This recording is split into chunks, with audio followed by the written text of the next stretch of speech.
We would like to thank LSR for sponsoring the Let's Be Frank video podcast. LSR produces Southern Cane Pure Cane Sugar, which is only grown, refined, and packaged in Louisiana. Southern Cane is available in your local Associated Grocers and Rouse's supermarkets.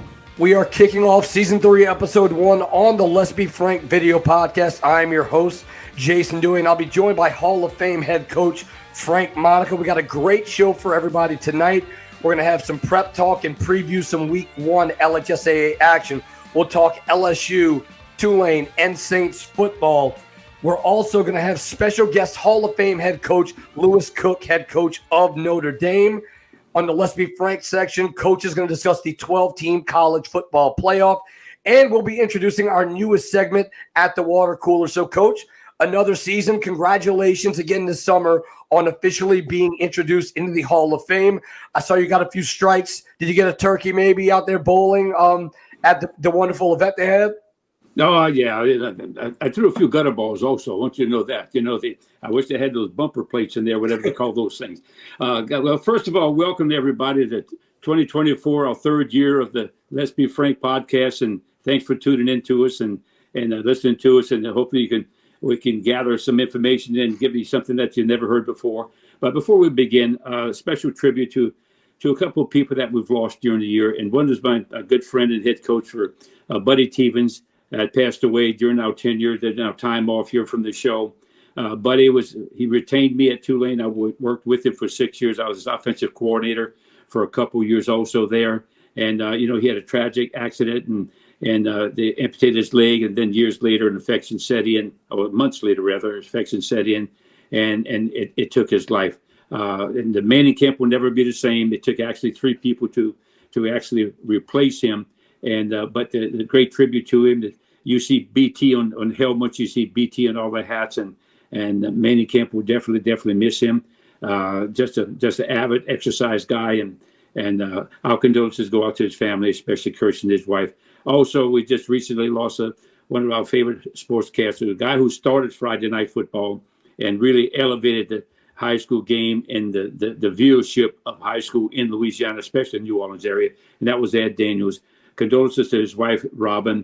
Ed was a personal friend of mine. He always jabbed me as being a big sandbagger.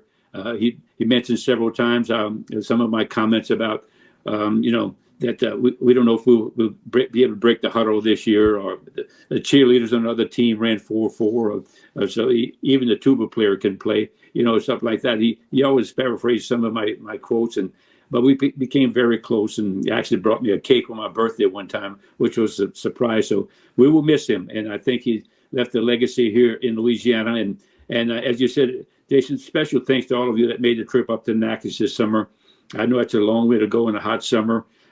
Special thanks to Tulane and SEC Quarterback Club for sending a sponsorship, and all my previous coaches and friends that made the trip, especially my family that made the trip there. It was a very, very special time for me. It was a 4-day event, and learned a lot up there, and we had a great time not only with the bowling, meeting all the inductees, and it was really a great experience for anybody, and I felt honored by the whole thing. Didn't feel worthy at any time that I belonged there with some of these people, but was thanks to them anyway. They lowered their standards to let me in there. So, but thanks to all of you that did show up, and the friends and the coaches, assistant coaches of my past that did show up on my behalf. So thank you so much for that. Yeah, Coach, and we've said so many times, congratulations on making the Hall of Fame. And again, we're going to be joined by Lewis Cook later, who's also in the Hall of Fame. And sitting on side of me will be 2 Hall of Fame coaches, and I've been told I'm a Hall of Fame talker, so I don't think that's quite in that same billing, but I'll try to make my presence felt in that sense. But we're going to go ahead and move on to prep talk, as there's so much to discuss with the coming season. But let's go ahead and take a look at the recaps of some jamborees, Coach. Just touch on a few things that you noticed, a few games that stood out.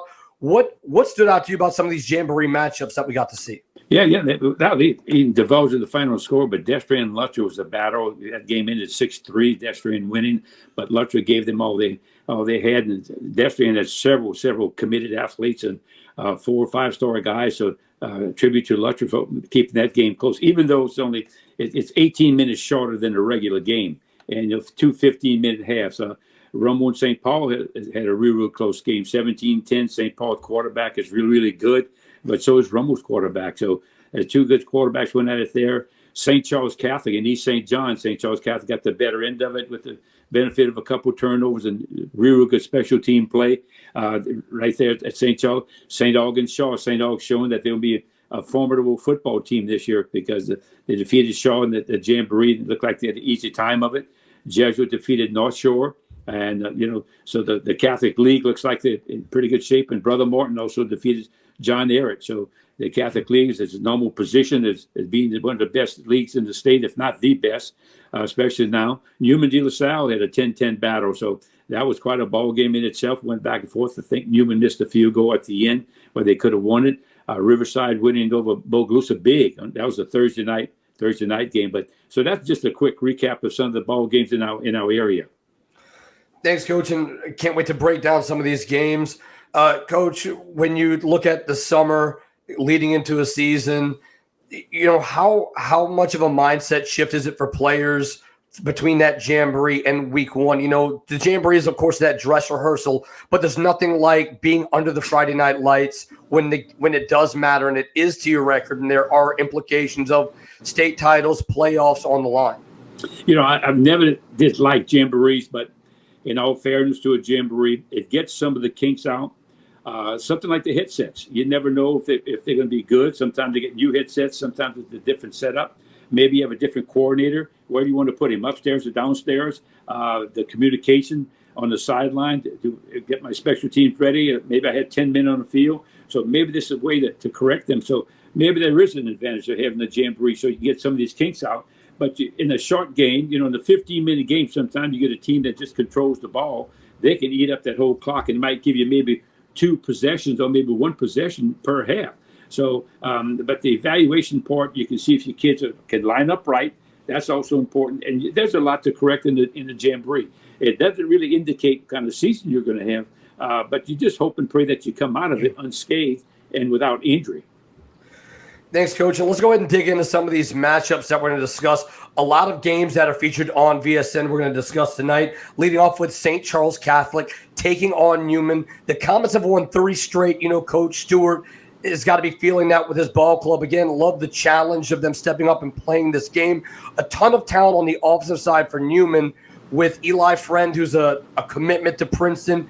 You also have running back Jake Randall, and of course you have Bo Bordelon, that big tackle for Newman that's committed to LSU. But the Comets' front 7 defense is always very notably tough. Coach Stein has always had his team ready to play, led by Shane Zimmerman up front, 3-year starter. What do you expect to see in this matchup? Yeah, I really see that. Well, playing over there at Newman's a different story. But St. Charles, they know how to win. They'll play sound defense. They'll be real good on special team. Their offense will be very opportunistic, and they won't turn over the ball. It's a good game. I'm pleased that Coach Stewart decided to play St. Charles because even though they're not in the same district anymore, and they're not even in the same classification anymore, that's a great. To me, it's a great matchup, great game that needs to be played. It kind of gives you a pretty good barometer where you are, especially because you won't have to play St. Charles in the playoffs just in case they do make it, and they will. They both are well coached, and it'll be a good game. And I really think that don't discount St. Charles though, because they still have some athleticism on that team, and they'll be physically ready to play. So it should be fun. And Coach, I know Coach Stewart's been looking forward to this game for a long time also. Comets losing a lot of offensive production, 83% to be exact. So it'll be interesting to see how they try to move the ball offensively with some new pieces there. Moving on to our next game that will also be featured on VSN, Catholic of Baton Rouge taking on Destrehan. Coach, this is a huge, monstrous matchup. We've discussed how some of these Destrehan early season games maybe haven't moved the bar too much. How can you not be excited for this one? We know what Catholic can do. Big, physical, talented ball club. Destrehan has commitments all over the field. Jabari Mack, Phillip Wright, and quarterback prospect Jackson Fields going up against this star-studded secondary of the Catholic Bears with Jacob Bradford, Houston commit, and Blaine Bradford, LSU and Bama offers in that secondary for Catholic. Going to be interesting to see those wide receivers taking on that secondary of Catholic. Well, I think that Destrehan is, they're a big play football team. So Catholic High coming in, you're going to have to control the ball, keep them desperate, hit them the big plays of those great receivers, electric quarterback that they have. But, Catholic's been there. I mean, they defended the state champion. They've been there. They have a huge program. What I mean by that number. So you can't even get caught up in how many seniors they graduate because there's another group ready to play, an experienced group at that. So, but it's to be a good test for Destrehan. And it's one of those, Jason, I've always said this, professors, that who's the real champion out there? Destrehan would be good in the public ranks. They will probably be in the Superdome again. But Catholic High is probably going to end up on the other side also. But I hope we ever get back to that situation where you see who the real champion is. Coach, it's like a week one matchup in the college football. I love it. Non-select versus select. Both teams that are constantly in that hunt at the end. I think it's a fantastic matchup, and what a way to kick off the season for both of these teams. As we turn the page, we have Lafayette Christian taking on Rummel. Two teams that were young last year. We know the athleticism that Lafayette Christian has. They do lose an incredible quarterback in Juwan Johnson, who was all-world ball player. Rummel had a ton of season-ending injuries, really had to build up that youth. I'm excited to see these two teams that are returning a lot of players and see what they put on the field and how things play out.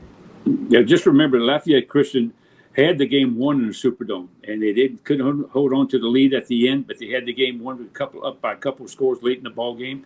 And Rummel was in the semifinal game against Catholic. Actually had Catholic on the ropes, and until one play, a controversial play, kind of turned the battle of that, and they got a lot of that team returning. So it's gonna be an interesting matchup there, and they played at Zephyr Field. They'll be part of a doubleheader with the other one. John Curtis is playing a team from South Carolina. Reborn Gap, Nakuchi or something like that. They're going to play the first part of that at the Shrine on the airline. So those two games will actually be, I think, the highlights of the New Orleans area. Coach, I'm glad I'm not the only one that's struggling to say that school's name. We'll talk about them in a moment. But I'm really excited to see this matchup between Rummel and Lafayette Christian. Rummel returned 7 players with experience on defense. A big matchup is going to be big defensive end Greg Jones taking on the 6'7", 305-pound defensive tackle of Lafayette Christian, Caleb Campbell. And can't wait to see that game play out on the field. As we move on to the next matchup, I'm going to struggle to say it too. Raybom Gap, Nakuchi taking on John Curtis. Coach, I'm going to have to go with Eagles. This Eagles ball club comes in ranked 73rd nationally according to Maps Preps. We know that Curtis is not new to playing this type of ball club. They run a spread offense. They have a really tall, lanky quarterback, Gavin Owens, who likes to sling the ball around. But, Coach, what I'm going to tell you is we've seen these types of teams play John Curtis. Can you out-physical the Patriots? I don't care how many players they've lost. I'm very interested to see these linebackers, these very experienced linebackers that combined for over 200 tackles last year, taking on this offense of the Eagles. Well, what happens is people, when you don't play John Curtis and you don't know what they expect, well, it's hard to realize the tempo of the game. When they run that veer at you and you don't know that hard dive, if you don't stop the hard dive, you're going for a long night. Then if you do, they will go to the outside veer. And they pitch the ball rarely, but when they do, it's normally very, very effective. But that offensive line comes off the ball, and they're poetic when they do it. They actually coming off on the count. The mesh takes place in the line of scrimmage. So until you play them and actually play against a real good special team, you really don't know what you're getting into. So a lot of people are surprised by the tempo of that game and how physical they will be in the trenches. They've won a lot of ball games by just being physical, and their defense is never out of position. Coach, you've had experience coaching against John Curtis. How different is it to go from spread to taking on this veer option team? Again, Coach, these players have been doing it since 4th, 5th, 6th grade. They've run through this program, and they know their assignments. They're very fundamentally sound. How much of a challenge is that to replicate with your ones or against even the scout team when practicing best on best leading up to that game? Well, you try to, but you actually start practicing with a sock, because all of a sudden you can't. You have to be careful with it. You have to read your keys, and it's hard to defend. And what people don't realize is how physical of offense it is. But you have somebody to take the dive, the quarterback, and the pitch. You have to really be a disciplined football team. If you're a team that just wants to play gap cancellation and run around, you're going to get busted with a big play. And all of a sudden you look up because it only takes one guy to miss his assignment, and there's someone who's scored it for a touchdown.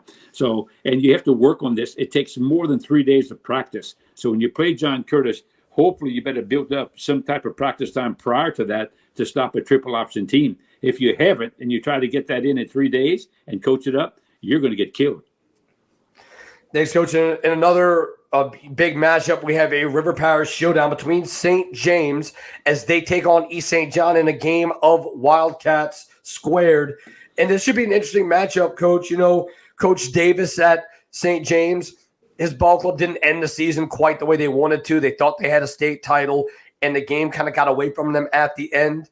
But they're still a very talented ball club. They lose a great quarterback in Braden Williams, who's been playing there for quite some time. They have a really big target in Jaquez Villanueva, a very talented receiver, but they've got to find a way to get that football out. A young man on East St. John, Jerry Phillips, I feel like I've been seeing this young man's name forever at East St. John. He's going to bring the pressure. He's a great pass rusher. They've got to find a way to get those quick passes out to the outside with a new quarterback and maybe establish a ground game to kind of get him comfortable. Well, right, Jason, if East St. John doesn't correct their special teams, it won't matter. Their special teams didn't help them last week. They had a block punt. They had a muff punt and a block punt and a couple shanks on kickoff. So they need to correct their special teams and because rather than play on short field and giving them an advantage there, they have a big quarterback that can really throw the ball but they like to throw the ball and stretch the field vertically. But St. James they have the speed to contend with that. So look for St. James to be really, really jacked up for this game. This is always a big game for them. And, but Coach Brown is, his team's always kind of started slow, but by the middle of the season, they really get going again. So you never know how this is going to turn out. Coach, I need you to sprinkle some of your wisdom on me because I can't remember quite the numbers. I know you do. What's the percentage of a team winning a football game if they block a punt or a field goal, or I can't remember if it's return it for a touchdown? I know you have the number. I can't think of it off the top of my head. 88% of the team, if you get a blocked punt, you're going to lose 80% of the ball game that you play in. And that happened to him. And that wasn't the only thing. Again, it's a jamboree. There wasn't much you can actually decipher from that.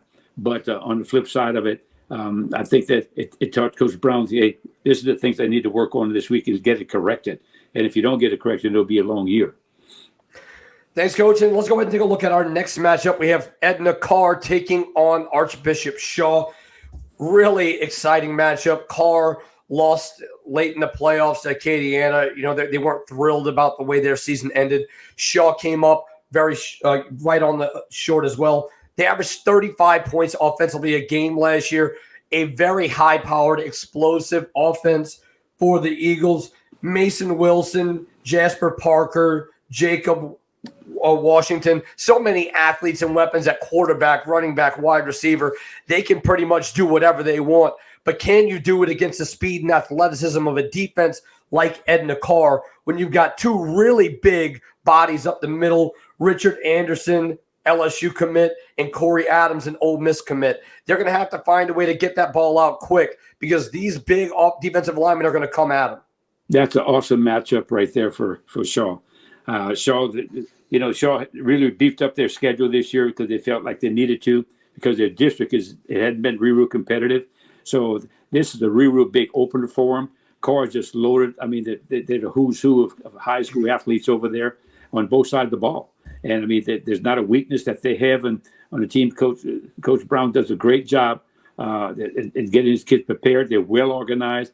And so Coach Tierney, I mean, one of the best coaches in the state, but Coach Tierney got his hands full. That's a heck of an opener for him. He's got some good athletes. He's got a couple of kids that transferred in that are real good athletes that are Michigan committees. But on the flip side of it, I don't know if it's going to be a tough game for Shaw. I would look for Carr to probably win the game, but you just hope that you come out of that game without any injuries.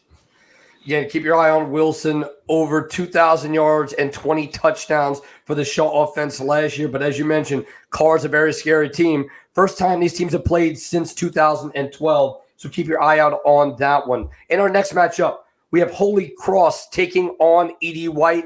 Coach, this is another Veer type offense in Edie White. We know that they've historically had success in the playoffs, have been very good recently. They're known as a big physical team. Holy Cross plays in the Catholic League. They're very used to that spread it out, high-paced, fast-paced offenses, speed everywhere.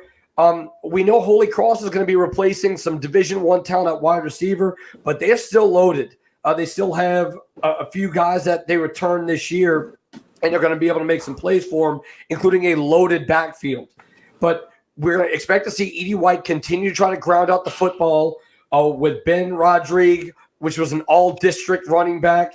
And we know that they're going to be big and physical, but can they keep up with the speed and athleticism of this Holy Cross defense in DiGiuliamo, who's an all-state wrestler and has been a phenomenal athlete for this defense for Holy Cross? Well, Holy Cross also has a huge tight end that's a real playmaker, and they'll try to get the ball to him. They have two wide receivers on the outside that are very, very pretty to look at. I saw them in 7-on-7 this summer. They throw the ball around pretty good, and they had a great season last year, so they're trying to build off of that. They had a lot of momentum until late in the year. They lost a couple ball games, but they were undefeated for most of the season there. But Edie White plays real stout defense. I mean, they'll bend, but they won't break. And I mean, and very, very physical football team. And they'll shrink the game because they can run it. They can move the chains on you. They'll shrink the game. They're gonna try to limit your possessions, especially if you're a spread team. But Holy Cross is going to have the edge there with speed. But as you said before, but remember, Edie White will have power, and they'll slow the game down. And as you mentioned, Coach, keep your eye out on tight end Derek Johnson and Finn Martin. Both of these guys, very talented athletes that kind of got overshadowed by the amount of athleticism on this Holy Cross team, but they have every ounce of athleticism to be these big-time playmakers that we saw on the field last year at the wideout position. As we move on, we're going to see St. Aug take on McDonough 35. Coach, St. Aug, as you mentioned, looked very good in their jamboree. They have a ton of talent. Coach, this is arguably the scariest defense in the state. Jakeem Stewart is a junior. He is the number one player in the country and absolutely lives up to the billing. He has the ability to completely change the complexity of an offensive line scheme. They're going to have to double team, and that's going to be the big matchup. Can this offensive line of McDonough 35 distribute the football when you have Jakeem Stewart and Warren Roberts, who's another great playmaker on the defensive line? Can they get the ball to their playmakers when you have that pressure on you? Yeah, it's a real ball game. I tell you, even the bigger competition will be their bands. The St. Aug band against the McDonough 35 band. I mean, there'll be a lot of dancing and boogieing on that halftime show. And I mean, they'll pack the place. It's a Saturday night game. St. Aug Coach Valdez has come in, is new, bringing a lot of organization, bringing a new brand of football into St. Aug. He will organize them. In fact, he's going to be our guest speaker next week on our show. And but you know, McDonough 35 will play hard. They'll play hard, but do they have enough talent to keep pace with St. Aug? And because St. Aug will be a team at the end. Big defensive lineman you just mentioned. He's one of the best I've ever seen. And I mean, he's gigantic. He's a big kid. He's a kid actually local, and but he's tall and he plays with a lot of intention with great leverage. Yeah, the listing I see is 6'6", 275. I think that's an old listing. I've also seen 6'7", 300 pounds. And this young man, I actually taught this young man, Jakeem Stewart, way back when. I had to look up at him when he was in the 8th grade as he was going up against college prospects walking my halls. He is a wonderful young man, great head on his shoulders. And I'm very proud to see how great he is doing and the success that he's had along his journey. It's quite a future. Absolutely. And as we move on, we see Brother Martin taking on East Ascension. Coach, East Ascension, another team, they run a single wing system, which is kind of odd to see at a 5A program like East Ascension with the kind of athletes we normally see there. But they're under new leadership as well, under Coach Brock Mathern. But we know opposite end, Coach Bonis has been at Brother Martin for quite some time. We know we expect to see hard-hitting defense, very fundamentally sound football. But I'm interested to see if East Ascension can move past the struggles they've had in recent history and rebrand themselves and try to kick the door open under this new tenure with this big Week 1 matchup. Coach Mathern, who really haven't ready to play, but right now he needs a quarterback. He's got a young quarterback at that position, they've always had some size, but going against a program like Brother Martin, Coach Bonice, they'll always be well coached. They will never be out of step. They won't be out of position. To have that the first ball game of the year is a learning experience for you. And Coach coming over, he was a great quarterback himself when he played as a player at Bell Chase, and so he's going to get that program going. But unfortunately, he's going to really actually dipping in the deep waters here when he goes against Brother Martin, especially for your first ball game of your coaching career at a new school. East Ascension can't let Seth Dazet get comfortable, experienced quarterback. Brother Martin with a younger offensive line. East Ascension is going to have to find a way to apply pressure if they want to continue to be in that ball game. And as we move on, another River Parish program we're going to talk about as Slidell takes on Lutcher. Coach Slidell, another program with a new coach with Damon Page. A lot of two-way players, which kind of raises a bit of a concern for their ball club. Again, still talented, but Lutcher returns 10 offensive starters, and we know the way that they're able to move the football over there and the talent that they have. What do you expect to see in this game? Well, Slidell's going to try to get back into winning ways, and they're a 5A school. They're a big school, and having a transition like that, a new coach is always a challenge. You don't know exactly what to expect, and because the philosophy is different, and you never know exactly what's going to take place in that first ball game, how the kid's going to react under pressure. Lutcher comes there with an experienced coach. Coach Jenkins has been around a long time. He's got a lot of skins on the wall himself. His son's the quarterback. That's got to be exciting for him. In some respect, I hope it's exciting for his son, and he's got one of the best defensive players, I think, in the state. He's a Houston commit, a defensive end. He's got a nose guard that's really, really hard to block. So it's going to be a really, really interesting game to see how Lutcher does. And I look for Lutcher to be one of the teams to contend with in their classification when the smoke settles at the end of the year. Coach, if it's any consolation for his son, he's going to have some help. 4 returning offensive linemen coming back, and it's a solid unit. Plus UL commit in the backfield. Trenton Chansey will be helping him alleviate some pressure as well. And on to our last matchup that we'll discuss. We have Dallas Jesuit taking on Jesuit of New Orleans. I'll go ahead and keep it simple and call one the Rangers and one the Blue Jays to make life a little bit easier. The last time these two teams met was in the year 2000, and it was a 1-point win for the Blue Jays. Coach, the Rangers took a loss last week. What's interesting is they kind of run a lot of spread. We're going to see them kind of come out with a bit of a loaded backfield. Sometimes they'll go 2 backs and try to run some option game, try to get their speed. But we know Jesuit's going to be fundamentally sound defensively. So you can run these types of plays, but if you're not protecting up front and you're not getting the ball out quick, Jesuit will catch you. And that's what I think is going to be the great matchup is this sound New Orleans Jesuit defense taking on this smaller kind of undersized team from what I've seen on film, ball club out of Dallas. Well, it's a kind of the Archdiocese kind of likes to see these two teams match up with one another, kind of compare, no sort of bragging rights among the Jesuits themselves, the brothers and the priests there. But, I think the Jesuits program of being a big program with a school with 1,400 kids compared to a smaller Jesuit team, that they don't play in the public school division over there. They play in the private school division, which is very rare in Texas. They don't have many private schools in all of Texas because most of them are publicly financed. So I look for the Jesuit of New Orleans to be okay with this. It's a good matchup. It's a good opening ball game. I think it's good brotherhood for both schools in terms of that. So that's kind of why they made the game. But it's always interesting to see, and you want to get off to be 1-0 no matter who you're playing. To be honest with you, and but this is good schedule on their part, and I think everybody's glad to see this and 2 Catholic schools playing one another. Jason, one team I didn't talk about earlier to you, but Riverside takes on a 5A opponent in Terrebonne, so that should be interesting. With Riverside got 2 quality players over there, and with a couple of transfers that are really going to make them very special this year. Yes.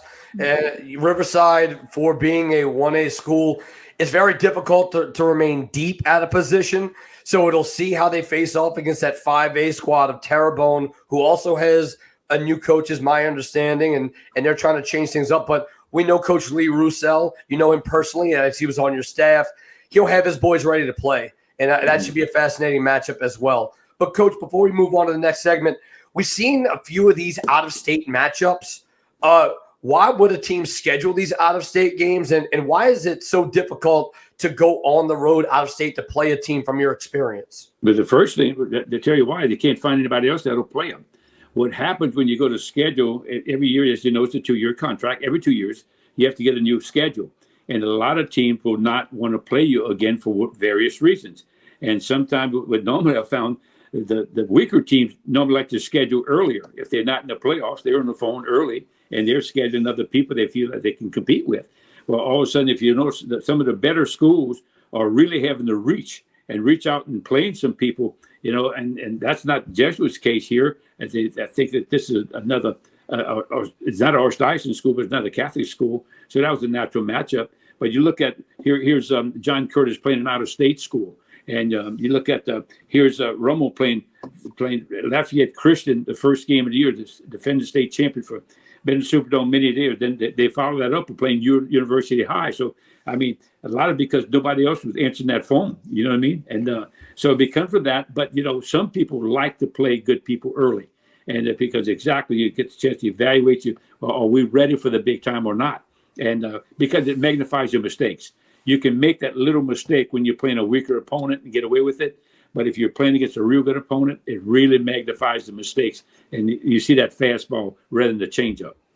Coach, that might have accidentally been the best segue as we move on to our next segment, as we're going to go ahead and talk some college football with some local programs. Speaking of these early tests, Coach, USC defeats LSU 27-20 in their matchup. 5 straight years we sit here and talk about a week 1 loss from LSU. And again, this isn't ending, Coach, in terms of the games that they're playing. They're going to be playing Clemson on the road next year, and they're going to be playing them at home the following year for game 1. So at what point do you have to sit back, Coach, and say, maybe we need to get a tune-up game to get things evaluated, because clearly this isn't working. And to be fair, Coach, LSU, I thought they played well in many aspects. I thought their defense looked significantly better. I thought Coach Baker did a good job of realizing the strength of his team and saying, look, we're just going to blitz. We're going to blitz. And did it pay off every time? No. But again, I think Nussmeier did a great job. Play calling was poor. Preparation was poor. Discipline was poor. But, you're finding that out early. At what point do you say, let's stop finding that out early? Let's at least wait a week to kind of see where we sit? Well, give them credit for saying, hey, a lot of people are playing these weak sisters and they're running up their score and stuff like that. That's why the 12-team playoff, which we'll talk about later, really, really is intriguing and something that needs to be done a long time ago.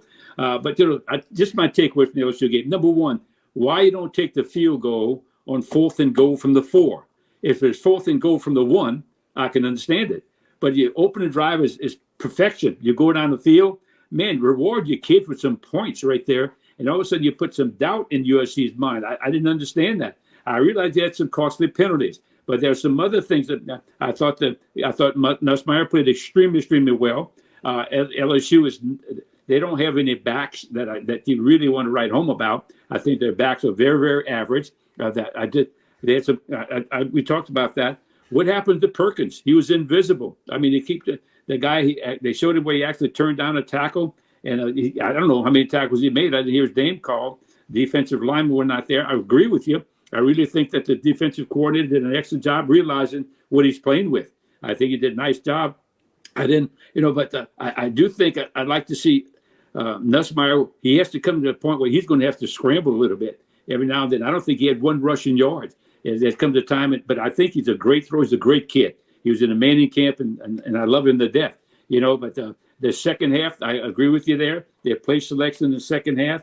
I mean, they didn't open up the playbook at all in the second half. They were trying to run the ball, and again with average backs, and it wasn't the backs' fault. I mean, the line went there, but really what got to me, the cover 2 technique when they completed the long pass on the sideline, when the kid gets hit with a helmet contact, which I don't think with helmet contact. That's what the safety on the hash is supposed to do. But the cornerback on that side, football 101 when you're playing defense, you teach the cornerbacks he has to funnel the receiver. If he doesn't get a number 2 to right to the outside, you sync with that guy. he should have been running with that guy that closed on an angle. Everybody knows cover 2, cover 4, where the weaknesses are. And that cornerback just sat there. There was no threat to the flat. Division I cornerback who's a 4-year player. When that happened, I said, my God, every high school defensive back coach is saying, what is he doing? And stuff like that. So you can't put that on anyone but the players themselves. But they did play well enough to win the game. I know Coach Kelly. I think he's a heck of a coach. I'd love to hear him talk. But the bottom line, they let that one get away from them. There's some things that they can correct, but I do think that they're going to be fine. But that the defense is still a concern for what I saw. Coach, one big issue I had before we move on,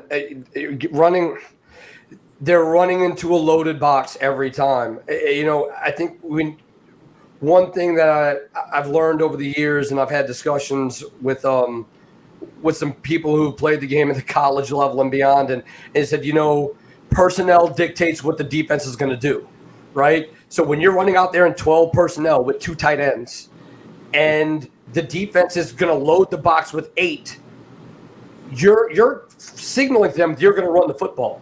And then you're not going to try to push the ball to the outside. You're going to continue beating your head against the wall and not mix things up.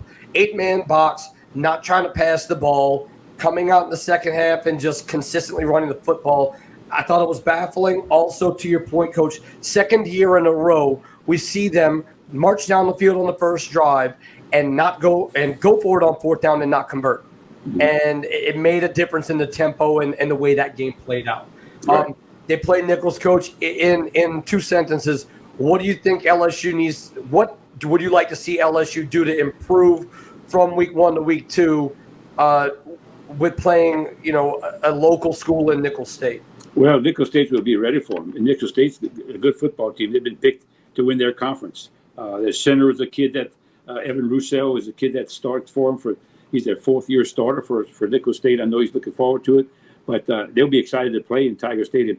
And don't just think this is a gimme with this automatic 40 points, 50 points, and playing the second team in the second quarter. That's not going to happen. I don't think LSU has turned the corner there yet. I think Coach Kelly will. He's having an excellent recruiting year. I think he will. But right now, this football team has some weaknesses. And I think if you watch it close enough, you can exploit those. And the defensive line is still not there. They got adequate linebackers. And a couple of the guys in the secondary still have to learn a little bit. But I do think the receivers are good. And like I said before, I think they're very average in the backfield. And they're trying to force a square peg in a round hole with that situation. But I do like some of the schemes that they use. But again, when Nussmeier hands the ball off and the edge on the backside of it, he's responsible for that guy. So if he sees that guy's going to rob the ball carrier, he's got to be able to pull that. And remember, they came from a program last year. Jalen Daniels had one play. It was zone and zone read only. That was the one play they had in the running game. So I think that there's going to be a little bit more emphasis on that, and I can see that. But I really like Nussmeier in the pocket. I think he's got great eyes, and he's got an adequate arm, and he's not afraid. And that's what I really like about him. He's courageous.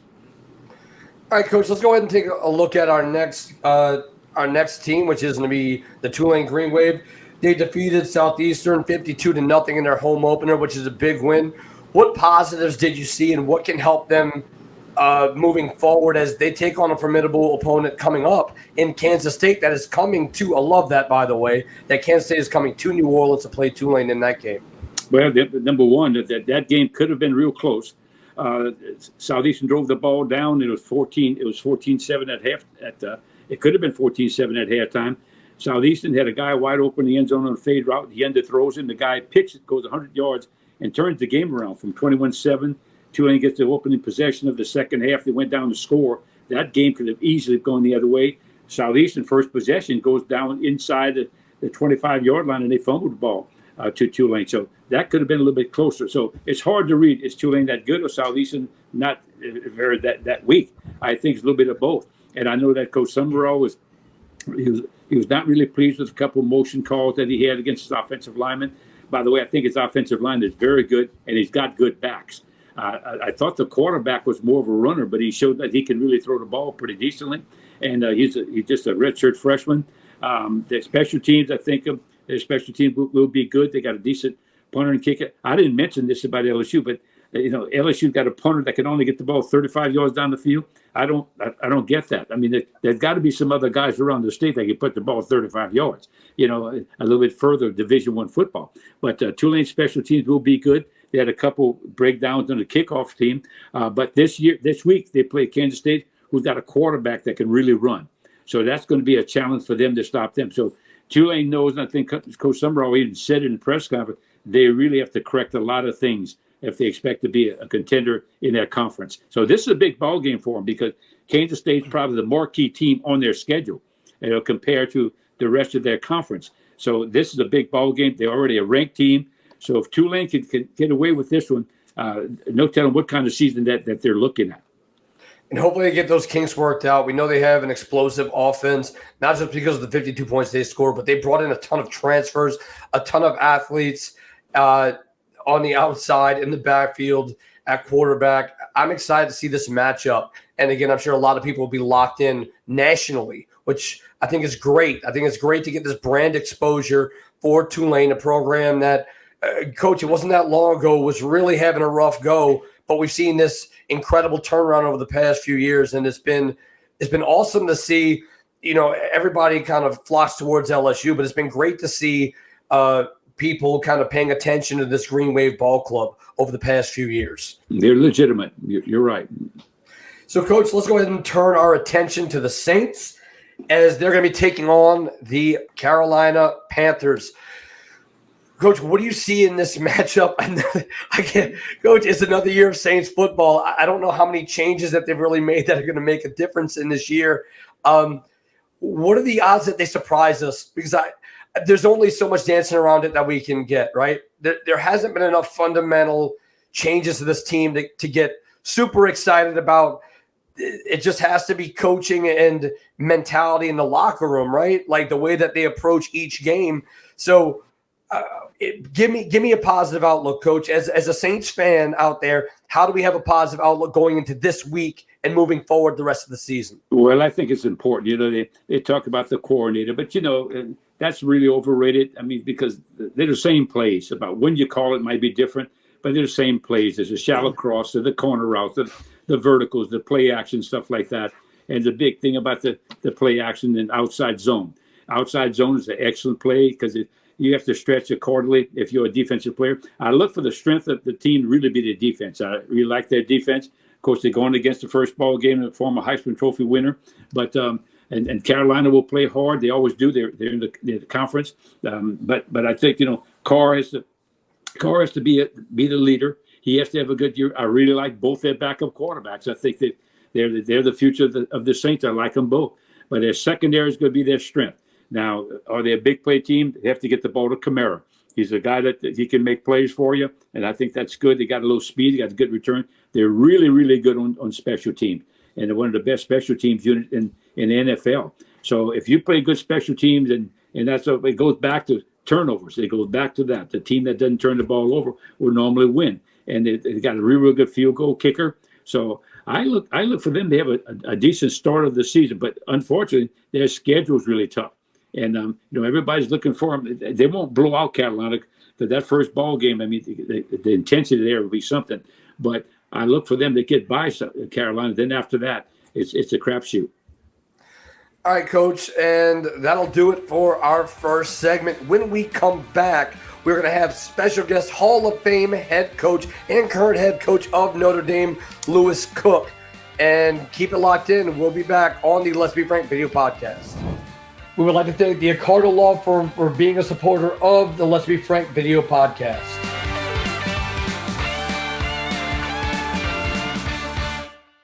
Based out of Gramercy, Louisiana, LSR produces Southern Cane pure cane sugar, which is only grown, refined, and packaged in Louisiana. LSR utilizes the latest innovations in technology, as well as ensuring the growth and stability of Louisiana's sugarcane farmers by integrating more than 800 growers in the industry's economic structure. Southern Cane is available in your local Associated Grocers and Rouse's supermarkets. Since 1972, Riverlands Insurance Services has been dedicated to securing the best insurance products and services available to protect you, your family, your assets, and your business. Our goal has been to establish a strong relationship and partnership between you, the insurance company, and our agency, creating a circle of success that prepares for disasters before they actually happen.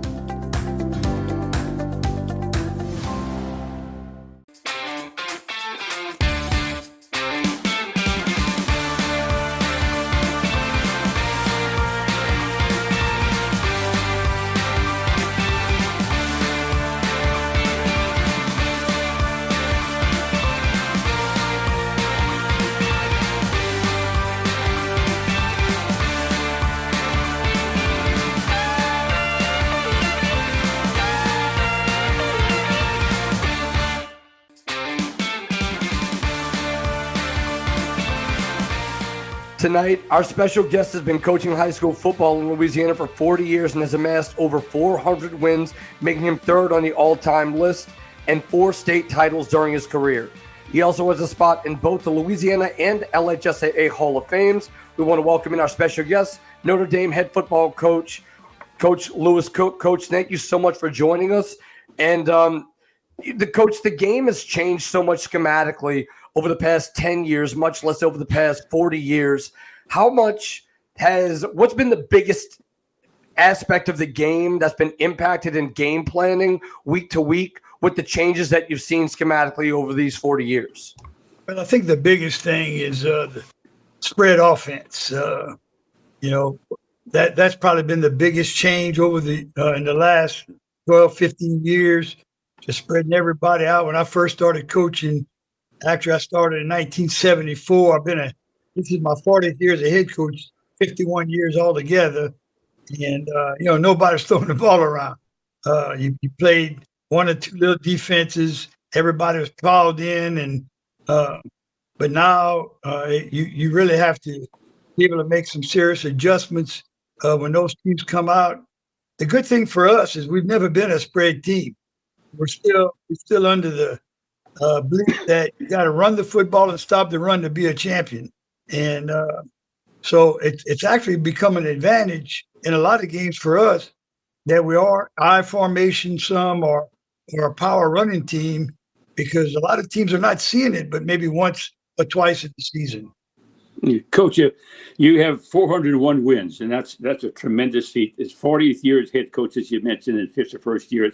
We had that in common, at least from that standpoint. Congratulations on the Hall of Fame thing, and LHSAA, and also Louisiana High School Hall of Fame, which is in Natchitoches, which is a tremendous tribute to you, Coach. Also, people don't know that you're one of the original members when we started the Football Coach Association many years ago, back in 1986, and you were very instrumental in getting that going, and your reputation precedes yourself. And a lot of people don't like Frank Monaco, but nobody in the state doesn't like Louis Cook, because he's a tremendous guy.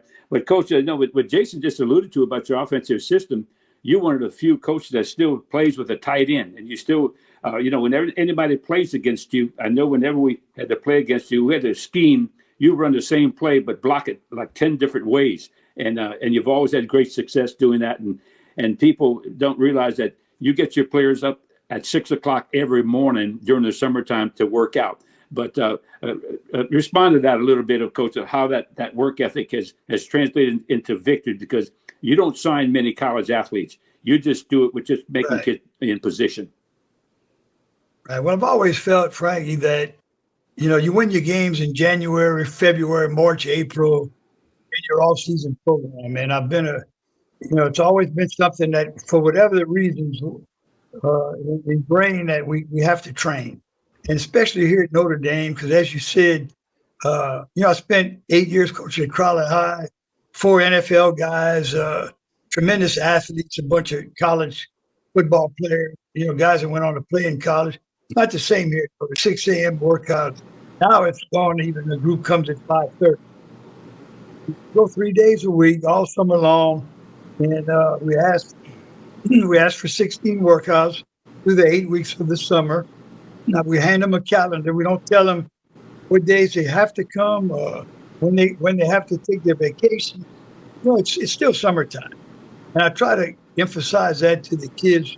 We want them to have some break, but at the same time, You know, I read an article one time when Muhammad Ali was training for a fight, and he said the 90 days prior to the fight are the most important days to train. Well, 90 days for a football player is June, July, and August before the first game. So that involves your summer. And if you're going to be a football player, then you got to understand that some of it is going to be used up, to train. And that's, that here at Notre Dame, Frankie, that's been our key. I tell everybody, when they ask about the success that we've had and, how that's come about, and it's because of the training. Unfortunately for us, St. Charles trains as hard more than we do. And we haven't been able to get by for the last several years. But, 2 times in the semis and once in the quarters. But, I never walk off the field. When I lose to someone that I know is working as hard as we work, it's a lot easier to take than when you lose to somebody that doesn't do anything right, except you're blessed to have an abundance of talented kids that line up and they just throw it around and let talent win. But anyhow, we have been fortunate. The kids are willing to work and put in the time and the work to give us a chance. Coach, you said that a lot, very, very, very, very well. In fact, Coach Artie Hanks, I still stole one of his ice chests with all this great crawfish that he has over there every year. Yeah. And, Coach, what do you think? Compare the differences, because you've been both. You were a lot like I was, and we have a common, I think, legacy in terms of high school and college. Explain the difference of what you thought with the difference in college players and high school players and the whole situation, the systems themselves. I think back when you and I coached in college, we still had a chance to develop, or share ideas with them that would help them maybe, later on in their life. I think that's changed quite a bit now because of, guys are just transferring around. So you really don't get to develop a program. But I coached a young man, Donnie Wallace, was a quarterback for us at UL. At the time was USL, University of Southwestern Louisiana. He's gone on in the marketing with the PGA Tour. And he made a comment. He said, Coach, you do such a good job of developing these kids and preparing them. He said, college and the pros kind of manage talent. You guys in high school develop talent. And I think that's probably the biggest difference, Frank, that you take them, 13, 14 years old. Orlando Thomas was a kid that played for me, Crowley High. We rejoined each other at UL in Lafayette. Came to Crowley. He was 13 years old in the ninth grade. He weighed 98 pounds. He looked like a pencil. And 2 years later, he said, Coach, I'm going to play college football. I kind of just gave him a look like I guess he thought he couldn't do it. And I said, well, are you doing everything it takes to develop? So we started track, not out on the track team. But he got on the track team. Make a long story short, he was drafted 42nd by the Minnesota Vikings out of first AP All-American out of UL. But grew to be 6'2" and about 215 pounds. And I'm talking about just a hard-hitting safety. But, the young man developed. Senior year at Crowley, we won the state championship. That kid willed us to a state championship. That was a kid that weighed 98 pounds in the ninth grade. There was a lot of development to do there. And, I tell that story all the time because he was a driven young man that just kept developing. Coach, you have a long-standing staff that's been with you for many years. So, that says it's a credit to you because you treat your assistants well, you let them coach, but they've been there a long time. You have sons that are coaches. Expound on that just a little bit. Yeah, that's a blessing, Frank, to where you can hold on to guys and get that consistency. I took the job here going on my 28th year, and our defensive coordinator, Jimmy McCleary, actually came to meet me when he was in college. I was at coaching the offense, and he sat in my meetings and wanted to learn football. Asked if he could talk to me, what I thought he should do. Became a student coach for me, charted plays for me, film practices. He did it all. So and he did a student teaching here the first year, so he's in his 27th year here with me. My son Lewis graduated from Notre Dame in 2000. While he was in college, he coached the freshman team for me. Now he's in his 24th year and 20th as a full-time coach. So to have those guys, Todd Gray was our offensive line coach. He was the ring bearer in my wedding when we got married in 73. And just a little tight, and came with me when I got to Notre Dame and was with me for 24 years. He's since moved into the all field. His wife, Allison, running a beautiful company, an all field. She's an engineer. And so he's in with her, helping her continue to develop that business. And so I lost him, but those guys got us going. And a guy, Chris Stevens, has been with me going on 10 years here. We've got Jake Mobert and Craig Cormier, who guys that played for us. Jake was on the 09 state championship team, and Trey was a junior that year. So they're back in the program. So, y'all did the same thing. You had family with you at St. Charles, and that's why those programs have been successful. You were able to have some consistency amongst the guys that are coaching, and it means a lot. I'm thankful they're here. They love being here, and it gives us a chance. Good. Coach, you've been one of the premier coaches ever in high school football in Louisiana. Because last question for you: how do you see the differences now in other sports that have the significance of travel ball, the AAU basketball, and things like that, and impacting football? Yeah, I think it's hurting kids more than anything else. For them to start specializing at 9, 10 years old, go year-round baseball. We're seeing more injuries because of it. AAU basketball, travel softball, club volleyball. Frank, here at Notre Dame, we've been good in volleyball, softball. Several years ago, we won the state championship in volleyball, and we won the state championship in softball. And I had to discontinue girls basketball because I didn't have enough girls. Now, we got some athletes. You're going to win state in those two sports.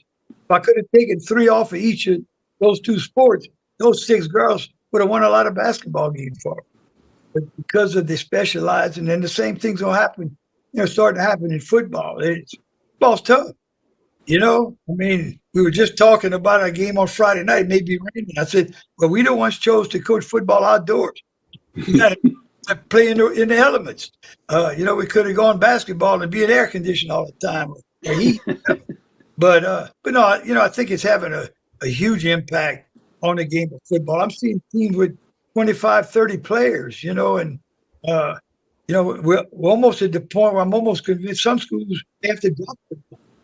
They're just having a hard time keeping it going. And it's a shame, because it's, Frank, I've been fighting, to keep the innocence of high school football. That's the one year we had a guy, Frank, he had nerve damage to one of his arms that happened in a car accident. So his arm was limp. It was still on his body. We taped it to his chest. He put his shoulder pads over it, and he started for us at defensive end with one arm. What other chance he'd ever have to do that other than high school ball, And so it teaches, there's so many lessons that you're going to learn them in other sports, but it's not the same as learning on that football field in the heat and getting hit and sweating and your mouth getting dry and you're hurting, but you keep going. And the lessons that we've been able to teach, from that is just a microcosm of some of the days they're going to have during their lifetime. Not going to be easy for them. And the last chance we got to help them is there on the field. It's not about the wins and losses. Yeah, we won a bunch of games. But, I told my youngest one, Stu, is coaching at Iowa down the road towards Lake Charles. I said, Stu, he was just getting in coaching. He said, Dad, what should I be concerned with? I said, don't be concerned with the wins and losses.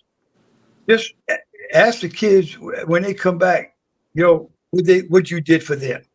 That's what they're going to remember. They're not going to remember how many games you won or they won, but it's what did you do for them? And to me, that's still what it's all about. And hopefully we got younger guys coming in that'll do that. I think society's got us where we got to win. All about the wins and the losses now, and it's trickled down. The colleges are getting killed with it. and it's trickling into high school ball. You can be a good guy, teach them a lot of lessons, but you win 3 games and they get tired quick. And it's a shame. It really is. Coach, I'm telling you, and well said. I mean, and nobody knows it better. You can tell why the kids will run through the wall for you. It's about the experience, the journey that you get out of football, and it's not about a trophy, even though everybody goes for that ring. Coach Cook, I know you got a big ball game against Southside this week. It's going to be more than a barometer because that's a big program that's really, really growing. It's an up-and-coming program. But we thank you so much, and good luck this weekend, and we'll be pulling for you. And I'll call Vegas and see I'll make a little wager on your team, okay? Thanks, Frank. I really appreciate spending time with you guys and the opportunity for us to talk, and good luck to you. Thank you. Thank you, Coach. Good luck. We would like to thank Gulf Coast Sponsors for being a sponsor of the Let's Be Frank video podcast.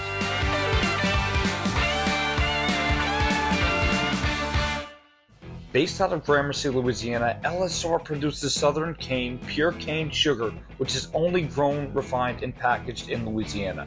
LSR utilizes the latest innovations in technology, as well as ensuring the growth and stability of Louisiana sugarcane farmers by integrating more than 800 growers in the industry's economic structure.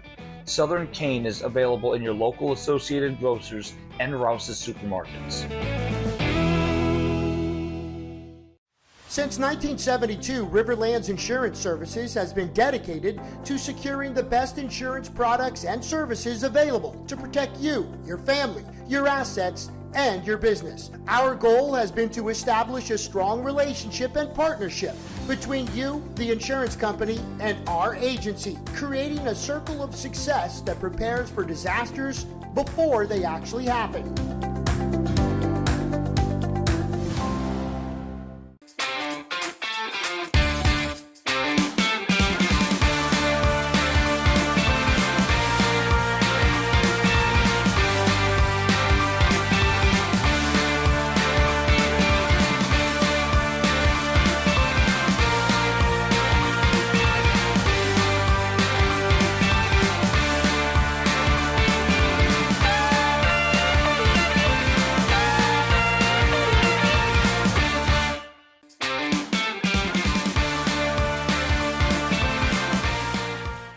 We would like to thank Riverlands Insurance for sponsoring the Let's Be Frank video podcast.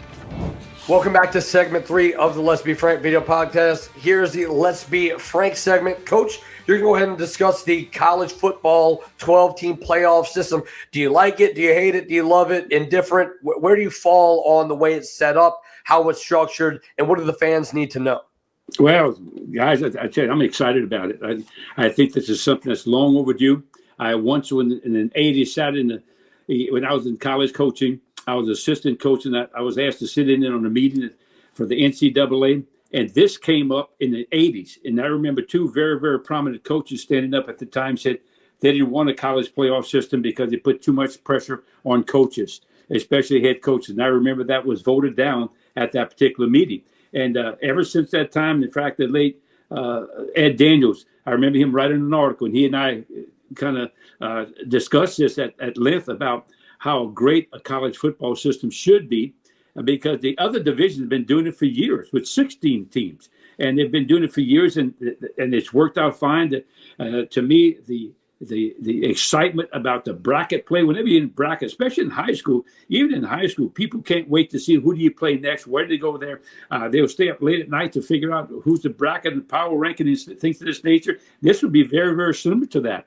The top 4 teams would actually have a bye. The top 5 teams of the Power 5 team will be will automatically go to the playoffs. The others will have an opportunity to play at home. And the bowls are also included in this. That's what I really like. The Sugar Bowl, for instance, will actually have a playoff game of their own. And in addition to the Super Bowl being in New Orleans, so that's going to be exciting for the New Orleans fans in general. But when you look at it, what this system does, it rewards a team for playing a tough schedule. So you're not out of the picture if you have 1 loss. You might not be out of the picture if you have 2 losses. Look at the SEC. I mean, that's brutal. Look at the Big Ten. I mean, you have brutal schedules there. And you can easily lose 2 ball games and cancel out one another that way. So with the power ranking system that they have in place, and it's very, very easy. It's very, very easy for somebody to be eliminated, and all the rhetoric. In fact, before the LSU and Southern Cal game, there was still barbing back and forth about who was the real champion way back when those teams were both declared as national champions. So I think that's going to clarify a lot of things. And the best team going to be there regardless of how they started. It's the best team at the end by the committee. And listen, you're still going to have some controversy about between 12 and 13 or something like that. I get that. But at least within them, you'll be able to get some of the better teams in there. Alabama a couple of years ago deserved to be in it. And it showed that Osmaker even told you that if Alabama was there, it'd have been a favorite team. But so this way, all the controversy can be eliminated. But let's settle this thing on the field like we should have done years and years ago. And the money they make is really, really going. I think it's going to supersede the Super Bowl. Coach, quick question, because it's kind of bothered me about the system, and you have greater insight into this as a coach. One thing that I have concern over with the 12-team playoff is this bye that they have built in. When you have teams playing in a conference championship game, you can have another team sitting on the couch eating Doritos, and they're going to get one less week of wear and tear while the other team is playing on the field. Do you feel like there should be a bye? Are you okay with the system it is? Or as a coach, how would you feel about that if it was in the high school ranks? It happened. It happened to LSU years ago. If you remember, LSU had to play a conference game. Alabama did not. And Alabama got in and ended up beating LSU for the national championship right there in the Superdome. So that everybody should play. Everybody should play in terms of that. And let's get the best team on the field. Heck with the bye. Let's do. I don't like the bye situation, but at least it's better than with anything we've had before. Great. I just wanted your take on that, because that was one thing that had been bothering me. But we're going to go ahead and look at the Blitz the Ball Coach segment, where we get to ask Coach some hard-hitting questions. Coach, as a special teams guy, you know we had to break out the special teams question, and you know what it has to regard. This new NFL kickoff rule, what are your thoughts and feelings on it? I think most people have an idea where you're going to go with this. Well, let me say this. I think it's really goofy. I mean, it's really – and I know what they're trying to do. It's all about injuries. It's all about eliminating injuries in terms of that. And the preseason, I really didn't tell the story, because some of these special team coaches will be very creative and innovative with this new rule. Basically what it is, the kicker kicks off from the 35-yard line, but his kicking team is lined up on the 40. The opposing receiving team is on the 30. And the whole concept is the kicker must get the ball in what they call the landing zone from the 20 to the goal line. If the ball hits that landing zone, you must return it. Now, if the ball does go in the end zone, the ball then comes out. The ball comes out to the 20-yard line. But if the ball does not go in the landing zone and goes completely out of the end zone, it goes to the 30. So teams are looking at that. Wait a minute, I don't want to kick the ball out of the end zone like I used to make a regular touchback, because they get the ball on the 30-yard line. I now have a 70-yard field. But so you're going to see creative ways for the kickers. The kickers will be very important to drop the ball in that landing zone. Now, if the kicker kicks the ball out of bounds, the ball goes to the 40-yard line. So, I mean, that's going to really impact the game. But if you looked at it closely, you're going to have 9 guys up there, and no one can move until that ball is kicked. And if you ever noticed, the Saints had a game the other day, the guy barely flinched, and they call him for illegal procedure. You know what's funny about this? I asked who's the head coach, Bill Belichick. I asked Bill Belichick at the Manning camp this summer. I said, Coach, what do you think about the new kickoff rule? He said, well, it's going to be hard to administer. In other words, hard for the officials to call it. And I agree with that. You can see a lot of penalties on this thing, but there'll be 9 guys up there blocking. What they're trying to do, and the whole motivation, is to try to get the kickoff return back in the NFL, which is one of the most exciting plays. And it could be. But we have not seen how it's really going to work yet until the season unfolds this Sunday, or actually Thursday night. And that's when coaches will really be innovative with it. What you saw was just a generic version of what coaches are going to do with this rule. It'll be interesting to see. I don't know how it will play out or how long it'll take to trickle down to the college game. But we know, Coach, that's usually how these things work. They start at the NFL level. And, I mean, now we have it can't be the 2-minute warning, Coach. We have the 2-minute timeout now in college. So I think it's only a matter of time where we do see some version of it trickle into college. Hopefully it's a perfected version or as close as it can be by the time it doesn't make its way down the ranks. Next week, we're going to talk about the hip drop tackle. I mean, Okay. that's another controversy. All right, so let's go ahead and break out our newest segment, At the Water Cooler, where we're going to talk about any topic that's really important and fresh in the minds of people. Coach, right now you have a topic that not a lot of people are maybe either aware of or are talking about, or it's kind of hidden in the shadows, the NCAA antitrust lawsuit. First of all, what does this entail? How can it impact college sports, and what are your thoughts on it? If this sounds confusing, it's because it is. What has happened now, a judge still has to rule on this. It's not really official yet. And what the lawsuit says that 22%, or actually 22% of a school's athletic revenue must be given back to the players. And so this is going to be really something. It actually could go back 10 years. So a kid that played in 2000, what year would that be? 10 years from ago, they actually 2014, they can actually get compensation. Now, they don't know if that compensation, this is beyond NIL money now. They don't know if that compensation will go strictly to football and basketball. Right now, it looks like it is. But all of a sudden, you factor in Title IX, you factor in the scholarship. And by the way, there's talk that the scholarships in football will actually be upgraded to 105 scholarships. And you say, wait a minute, 105 in baseball, you're going to have 35 guys on the travel team that will be part of this deal. And basketball will be upgraded. But the 105 scholarship going back to that in football, a coach is going to have to make the decision. Do I put 105 guys on scholarship? That's expensive. That's 20 more than they have right now, the 85.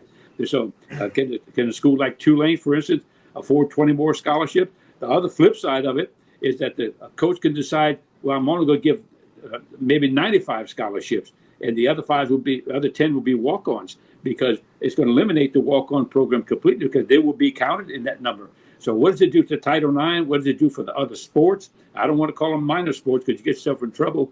What does it do for the other sports? So this decision is way up in the air. And again, this is beyond NIL money.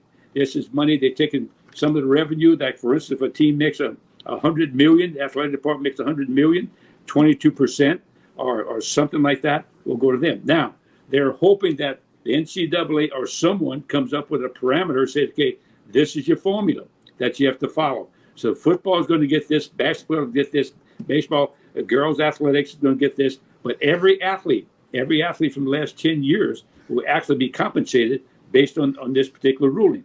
And now it's very, very confusing. There's a lot up in the air about this thing, about exactly how it's going to be orchestrated and who's going to benefit from it. But it could cost the university a lot of money. It could really cause a turmoil with people dropping sports.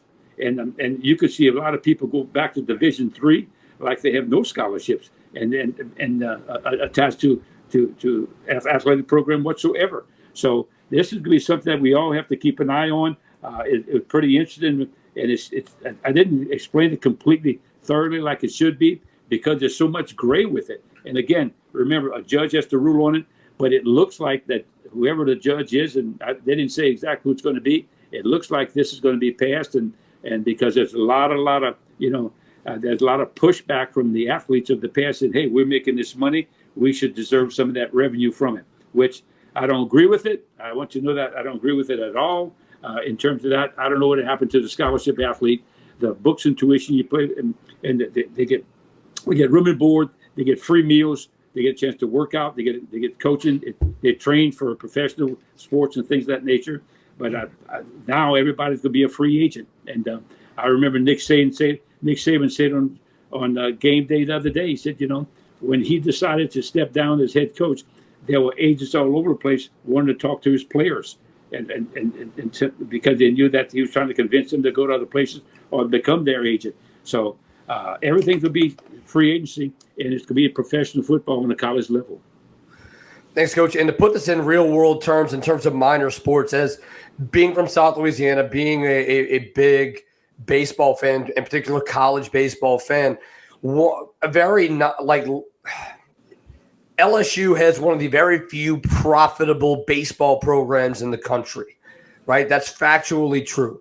baseball is only permitted across the board 11.7 scholarships. For those who don't know, that number is about to jump to 34.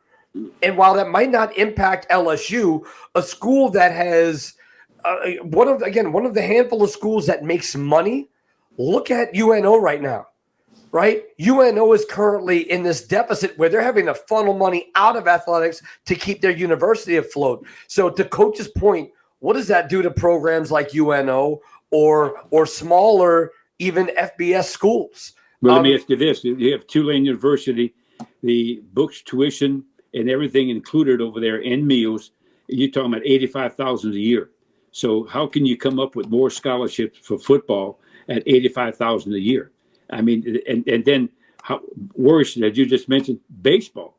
How can you afford to bring in more baseball players like that? Because right now they can't. It's hard for them to get baseball players because they have to come out of pocket with a lot of money.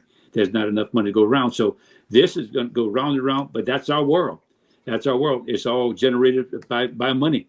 And I really fear for athletics in the future, especially college athletics. Yeah, Coach, and it's a scary situation, but it's something to keep an eye on. It's because this is going on right now, right? And this is going to be progressing over the next few weeks, maybe months. We'll keep you updated on that timeline. But let's go ahead to our favorite segment, my least favorite segment, because I constantly lose. But let's go ahead and take a look at the lock of the week. Coach, who do you like in this week's matchups? I like the University of Texas against Michigan. That's going to be a tough one. It's going to be a tough ball game. And the Ewers kid, I really liked him in the Manning camp. I mean, it's more to Texas than him. Of course, Sarkisian, I think, is a great offensive guy, great offensive mind. Texas has the people. Will they be physical against Michigan? That's the big story. I also have Texas. That's -6.5 in the big house on the road. We'll see what this team is made of. Again, does having the SEC logo on your chest magically make your team Superman? We'll see. It didn't help for LSU this past weekend, but I love this early matchup between these two teams that were smart enough to schedule the game week 2. Maybe LSU can take a page out of their book, but fascinating game. So that'll do it for our first show, Coach. Let's go ahead and make sure you know where to follow us. You can follow us on Facebook, X, Instagram, and TikTok. On Facebook, it's at the Let's Be Frank Video Podcast. On X, Instagram, and TikTok, it's at the LBF Podcast. So that'll do it for episode number 1. Coach, this is our junior season, right? This is season 3. But I'm very excited to be back here with you again. Any final thoughts before we get out of here? The final thoughts, Coach Robert Valdez from the St. Aug Purple Knights will be our guest speaker next week. And guys, please say your prayers and go to service on Sunday. And look, if you have any other thoughts, please contact us. And I don't know much about this QR stuff, Coach, but I think we're supposed to have a QR so you can kind of log in that way too. Yes, and we'll get onto that soon. So that'll do it for us. So for our producer, Justin Thomas, for head coach Frank Monica, I am Jason Duhe. And remember, let's lay Paul Antonio, let the good times roll.